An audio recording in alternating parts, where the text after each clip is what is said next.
નમસ્કાર ગુજરાત, તમે જોઈ રહ્યા છો આજના ફટાફટ અને તાજા સમાચાર।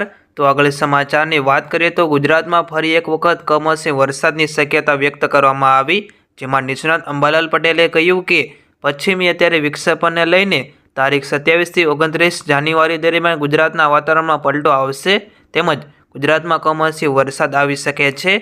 જ્યારે અંબાલાલ પટેલે કહ્યું કે ફેબ્રુઆરી મહિનાના પ્રથમ સપ્તાહમાં પણ કમોસમી વરસાદની શક્યતા દેખાઈ રહી છે। તો અત્યારે વિજ્ઞાન પ્રવાહના ડિગ્રી, એન્જિનિયરિંગ તથા ડિગ્રી અને ડિપ્લોમાના અભ્યાસક્રમોમાં પ્રવેશ મેળવતા ગ્રુપ એ અને ગ્રુપ બીના વિદ્યાર્થીઓએ આપવાની થતી ગુજકેટની પરીક્ષાના આવેદનપત્ર ભરવાની મુદત અત્યારે 22 તારીખ કરવામાં આવી હતી, જે અત્યારે હવે લેટ ફી 350 રૂપિયા હતી, પરંતુ હવે લેટ ફી 1000 રૂપિયા ભરીને ઉમેદવારો આવેદનપત્ર ફરી વખત ભરી શકશે। તેના ફોર્મ આગામી તારીખ છે તે 31મી નક્કી કરવામાં આવી છે।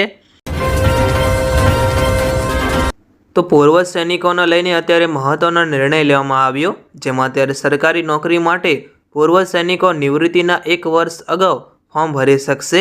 જ્યારે આપણે જણાવીએ કે જાહેરાત થયાના 1 વર્ષની અંદર નિવૃત્ત થનાર સૈનિકોએ આ મહત્વપૂર્ણ લાભ મળી શકશે, જેને લઈને અત્યારે ઓજસ પોર્ટલ ઉપર રિટાયર ઇન 1 યરનો અત્યારે વિકલ્પ પણ રાખી દેવામાં આવ્યો છે।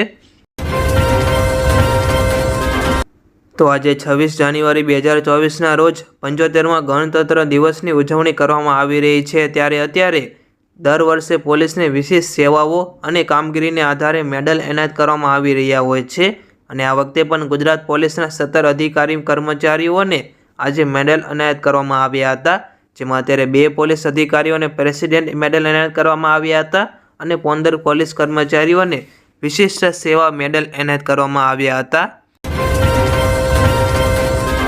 તો અમદાવાદના ઇસ્કોન બ્રિજ ઉપર જેગવાર કારથી 9 જેટલા લોકોને મોતને ઘાટ ઉતારનારા તથ્ય પટેલના પિતા પ્રજ્ઞેશ પટેલની અમદાવાદમાં પ્રવેશવાની અરજી ગુજરાત હાઈકોર્ટે મંજૂર કરી છે, જેમાં અત્યારે અમદાવાદ શહેરના પ્રવેશવા દેવાની માંગ સાથે અરજી કરવામાં આવી હતી। તે અરજી અત્યારે જસ્ટિસ M.R. મેંગડે ગ્રાહ્ય રાખી છે। જ્યારે આપણે જણાવીએ કે ગુજરાત હાઈકોર્ટ દ્વારા અગાઉ પણ આ પ્રજ્ઞેશ પટેલને શરતી જામીન આપવામાં આવ્યા હતા। તો ઇન્સ્યોરન્સ પોલિસી ખરીદનારાઓ માટે આજે મહત્વનો નિર્ણય લેવામાં આવ્યો, અને હવે દેશની કોઈ પણ હોસ્પિટલમાં કેશલેસ ઇલાજની સુવિધા મળી જશે, પછી તે હોસ્પિટલ ઇન્સ્યોરન્સ કંપનીની લિસ્ટમાં હોય કે ન હોય। વાત કરીએ તો જનરલ ઇન્સ્યોરન્સ કાઉન્સિલે પોલિસી હોલ્ડર્સના હિતમાં નિર્ણય લીધો છે, જેમાં કાઉન્સિલે જનરલ અને હેલ્થ ઇન્સ્યોરન્સ કંપનીઓની સાથે વાતચીત બાદ કેશલેસ એવરીવેર ઝુંબેશ કરી હતી, જેમાં અત્યારે દેશની કોઈ પણ હોસ્પિટલમાં કેશલેસ ઇલાજની સુવિધા આપવા અત્યારે સહમતિ અપાઈ દેવામાં આવી છે। તો એક મહત્વના સમાચારની વાત કરીએ તો પ્રધાનમંત્રી કિસાન સન્માન નિધિ યોજનાની નવી અપડેટ પ્રમાણે જો તમે 31 જાન્યુઆરી સુધી પોતાનું KYC નથી કરાવતા તો તમારું ખાતું નિષ્ફળ કરી દેવામાં આવશે, જેમાં અત્યારે ખેડૂતોને વધુમાં વધુ આ યોજનાનો લાભ મેળવી શકે તેના માટે ભારત સંકલ્પ યાત્રા હેઠળ ગ્રામ પંચાયતના મુખ્ય મથકે વિશેષ કેમ્પનું પણ આયોજન કરવામાં આવી રહ્યું છે, અને આવી સ્થિતિમાં જે ખેડૂતોએ હજુ સુધી નોંધણી કરાવી નથી તેઓએ CSC અથવા મિત્ર મદદથી અરજી કરી શકે છે। જ્યારે 16મા હપ્તા માટે ખેડૂતોએ અત્યારે 31 જાન્યુઆરી સુધી KYC કરવાની રહેશે, અને જો તમને KYC કર્યું નથી તો કરાવી શકશો, તેમજ 16મો હપ્તો આવતા પણ અટકી શકે છે જો KYC નહીં કરાવો તો બીજા મહત્વના સમાચારની વાત કરીએ તો ગેમિંગ એપ્સની મદદથી વારંવાર થતા સાયબર ફ્રોડની ઘટનાઓને ધ્યાનમાં લેતા ગૃહ મંત્રાલયના સાયબર વિભાગે ઓનલાઈન ગેમિંગ કરતા સમયે સાવધાની દાખવવાની ચેતવણી આપી છે, જેમાં અત્યારે ગૃહ મંત્રાલયના સાયબર વિભાગ અંતર્ગત આવનારા Indian cyber crime coordination centre 14Cએ એક કોશનરી મેસેજ શેર કર્યો, જેમાં એમ લખવામાં આવ્યું કે તમે સ્માર્ટ રમો, સુરક્ષિત રહો અને ઓનલાઈન ગેમિંગ કરતા સમયે સુરક્ષિત રહો।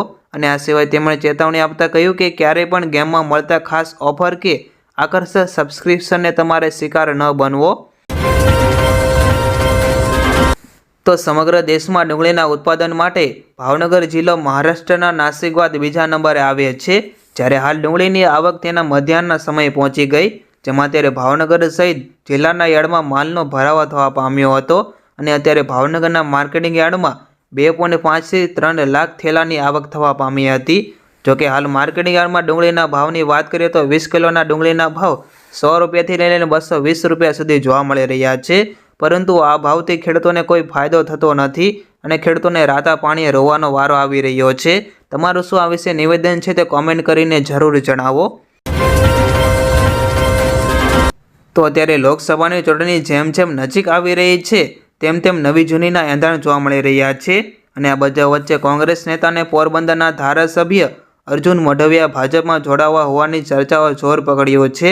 જ્યારે અર્જુન મોઢવિયા 5000થી વધુ કાર્યકરો સાથે આવતા મહિને કેસરિયા કરે તેવી ચર્ચા પણ જાગી હતી અને આ સમગ્ર મામલે અર્જુન મોઢવિયાએ ખુલાસો કર્યો છે અને ટ્વિટર ઉપર ટ્વીટ કરીને પણ તેની સ્પષ્ટતા કરી છે.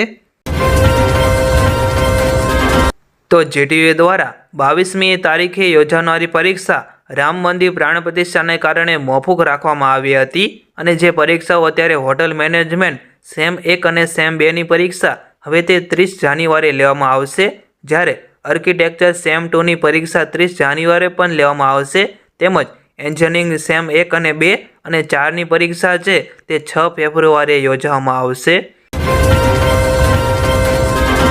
તો અયોધ્યામાં રામલલ્લાના દર્શન માટે ભક્તોની ભારે ભીડને જોતા અત્યારે મંદિર પ્રશાસને એક નિર્ણય લીધો છે, જેમાં અત્યારે રામ મંદિરનો દર્શનનો સમય લંબાવવામાં આવ્યો, જેમાં હવે ભક્તો રાત્રે 10 વાગ્યા સુધી રામલલ્લાના દર્શન કરી શકશે.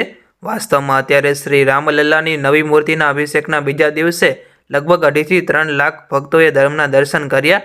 એટલી જ સંખ્યામાં અત્યારે લોકો દર્શનની રાહ પણ જોઈને અયોધ્યામાં પડાવ રાખી રહ્યા છે. તેમજ ઉત્તર પ્રદેશના મુખ્યમંત્રી યોગી આદિત્યનાથે ગઈકાલે રામ મંદિરની વ્યવસ્થા જોવા માટે મુલાકાત પણ કરી હતી. તો લોકસભા ચૂંટણી પહેલાં INDIA ગઠબંધનને લઈને સૌથી મોટા સમાચાર સામે આવ્યા છે.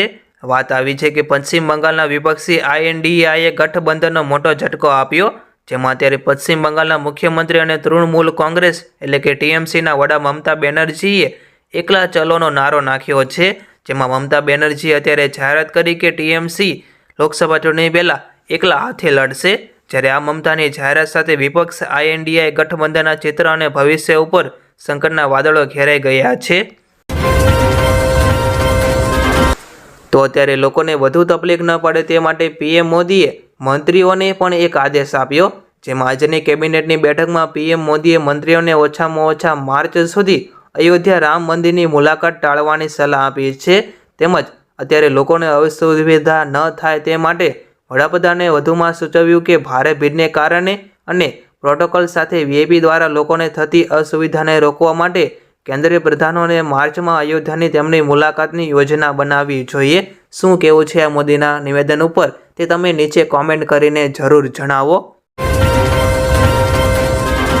તો એક મહત્વના સમાચાર આવી રહ્યા છે કે કેન્દ્ર સરકારે દેવાની બાબતમાં તમામ હદોને પાર કરી દીધી છે, જેમાં અત્યારે દેશ દુનિયાની મોટાભાગના દેશો, બેન્કો અને નાણાકીય સંસ્થાઓ પાસેથી અબજો રૂપિયાની લોન લીધી છે, જેમાં હાલમાં કેન્દ્ર સરકારનું કુલ દેવું 149 લાખ કરોડ રૂપિયાને પાર પહોંચી ગયું. જેમાં અત્યારે સુરતના જાગૃત નાગરિક સંજય ઇજાવાએ RTIમાં માંગેલી માહિતીમાં સત્તાવાર રીતે દેવાના સંદર્ભમાં આ માહિતી આપી હતી.